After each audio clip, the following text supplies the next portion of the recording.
respecto a los diferentes pronunciamientos, hemos visto que se estaban enfocando básicamente entre la diferencia que existía o que existe entre las proyecciones que tiene el Instituto Nacional de Estadística en su misma página web y los resultados que arrojó el Censo de Población y Vivienda. Para empezar, habría que aclarar la diferencia entre estos dos instrumentos. La proyección se realiza a partir de una información que se tenía en la gestión 2014, la encuesta de salud del 2016, y la misma arrojaba estas proyecciones y fueron actualizadas en el 2020, donde no se consideró, por ejemplo, el efecto que generó la pandemia en lo que se refiere a una variable demográfica muy importante como es la mortalidad. Entonces, ahí hay la diferencia de desde dónde se viene captando esta información para hacer la proyección para los siguientes años y a diferencia de la robustez que tiene un censo de población y vivienda, que tiene un alcance de todo el territorio nacional, ¿no? Entonces, entre esas diferencias podemos destacar, por ejemplo, que no es una situación que se da solamente en nuestro país.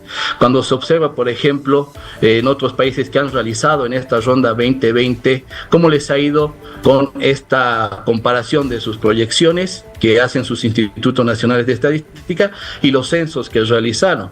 Y al verificar eso, observamos, por ejemplo, que en la Argentina, que tuvo un censo en la gestión 2022, hay una diferencia mayor a 1 millón de habitantes. En el Ecuador, la diferencia es de 1.4 millones de habitantes. En el Brasil, la diferencia es de 11 millones de habitantes. Entonces, estas diferencias no quieren decir de que el censo de que se han realizado en esos países estaban mal realizados, sino que hay una diferencia metodológica en lo que es una proyección de lo que es un censo.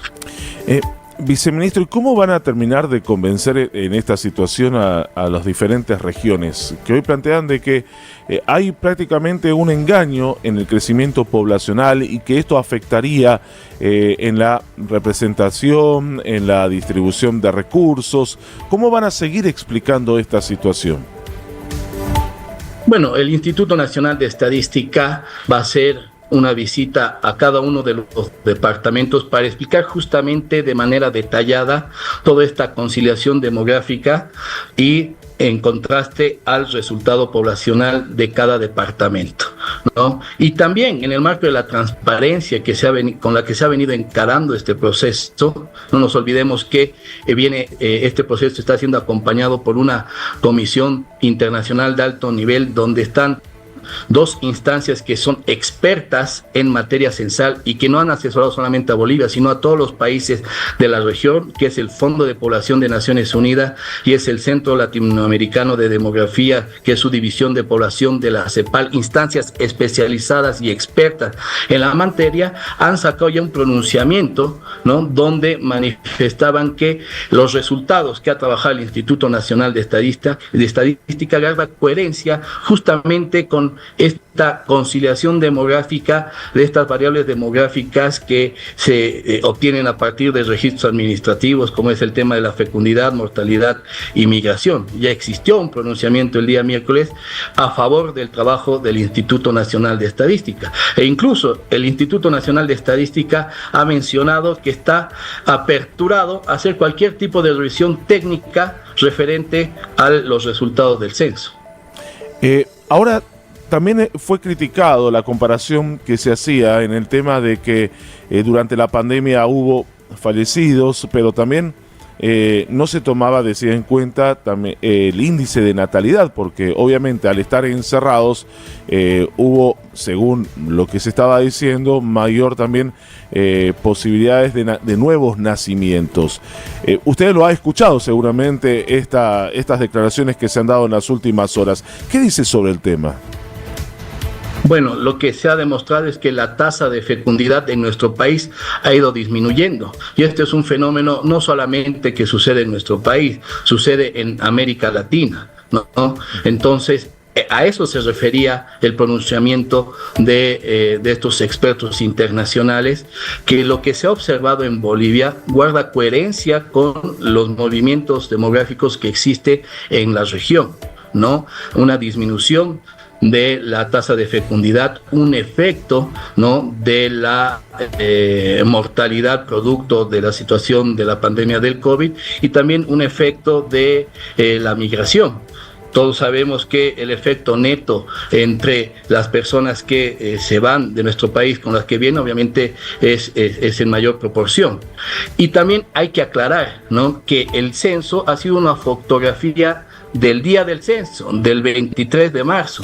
Y ahí tenemos que poner en contexto los movimientos de población que existieron en los diferentes departamentos.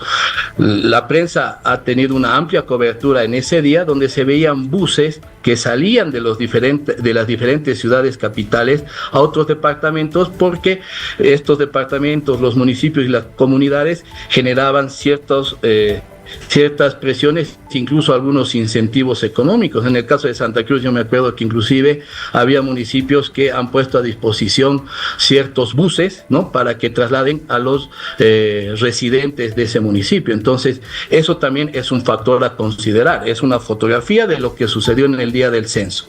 En la ciudad del Alto también se observó grandes filas de vehículos que se estaban yendo a los diferentes municipios aledaños. Por lo tanto, eso Nacional de Estadística cumple con los estándares internacionales y ha sido un trabajo transparente. O sea, viceministro, ¿usted cree que el acarreo pudo tener incidencia en las cifras del censo?